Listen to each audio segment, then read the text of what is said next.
Donc, bonjour à tous, on est les conducteurs de la ligne 8, en tout cas on est 3. On est en grève depuis 44 jours maintenant, donc ça fait un petit peu beaucoup.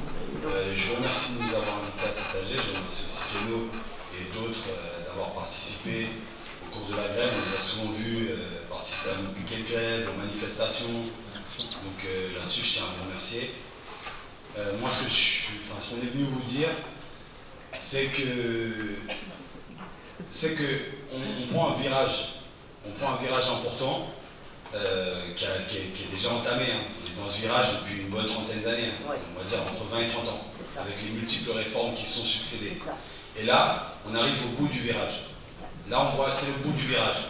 Derrière cette réforme, ce qui va se passer, c'est une ligne droite. C'est-à-dire que si cette réforme passe, ce sera la porte ouverte à tout ce qui va suivre derrière. C'est-à-dire la fonction publique, au revoir, les hôpitaux, la privatisation, on y va tout droit. Il n'y a qu'à entendre les cadres des hôpitaux qui sont en train de parler en ce moment. Il y a notre système de fonctionnement, de solidarité, ça va s'effondrer. Au revoir.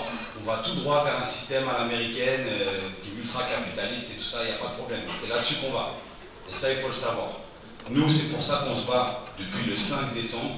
C'est pour ça que depuis le 5 décembre, on a refusé toute négociation avec le gouvernement. Il ne faut pas vous tromper. Nous, ici, là, il n'y a pas de syndicat. Il n'y a pas de syndicat et la preuve qu'on n'est pas derrière des syndicats, c'est que quand c'était le moment de faire la trêve, que tous les syndicats ont appelé à faire la trêve, même M. Martinez. J'ai rien contre lui, mais bon, quand il nous dit rendez-vous le 9 janvier, vous pouvez imaginer nos têtes, nous, après 20 jours de grève, que le mec qui veut le retrait de la réforme, il nous donne rendez-vous le 9 janvier, 20 jours après. Donc nous, on n'est pas derrière tout ça. On est rentré dans ce mouvement vraiment par solidarité. Les grèves, on en a fait. On en a fait pour nous, des trucs qu'on a négociés que pour nous, et on s'est dit non, on ne va pas rentrer dans cette grève, dans cet état d'esprit. Si on fait grève, on le fait pour tout le monde. Ce virage-là, on ne veut pas le prendre. On ne veut pas le prendre et pour une fois, on a l'occasion de stopper ce gouvernement. Et ça, c'est important. Le monde nous regarde. On est un des seuls pays encore à fonctionner de cette façon. Le monde nous regarde. On a des soutiens du Brésil, d'Argentine, d'Italie.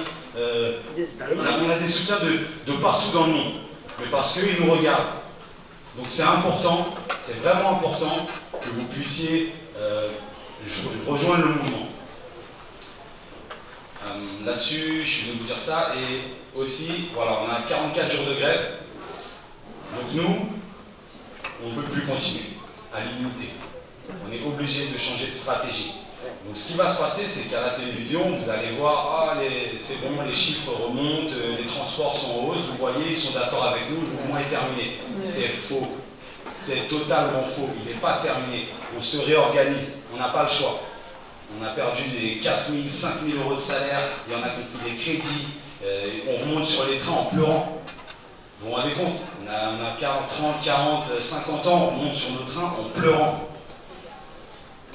Donc voilà. Moi, je vais vous dire que le mouvement n'est pas terminé, au contraire.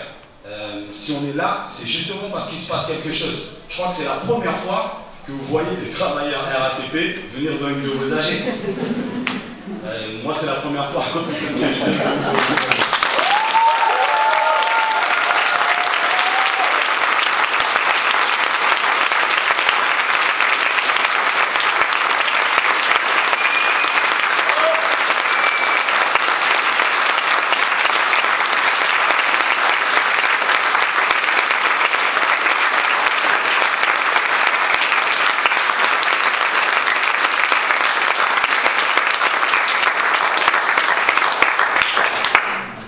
Juste pour terminer, vous voyez que je ne suis pas très à l'aise avec le micro.